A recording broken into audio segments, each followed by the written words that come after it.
My dear good people of Edo State, in the last few months, the various political parties have embarked on very rigorous campaigns to sell their respective candidates for the office of governor to the people of Edo State, in an exercise which came to a climax yesterday.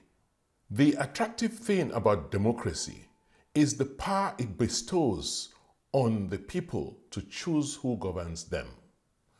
Therefore, when this power is blatantly seized from the people, it is not just a tragedy, but a travesty of democracy. Regrettably, the outcome of the September 21st governorship election appears to have daunted the spirit of many Edo people who feel powerless in the face of the brute force of the institutions that are supposed to protect them. It is therefore understandable that many people feel sad and aggrieved. But in the midst of this despair, I'm urging all my fellow Edo citizens to maintain calm and not resort to violence and the destruction of property in spite of this provocation.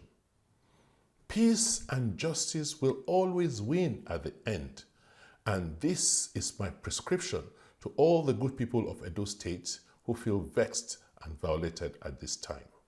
Clearly, it is obvious to the least discerning the amount of impunity and reckless disregard for processes and law that was displayed in this gubernatorial election.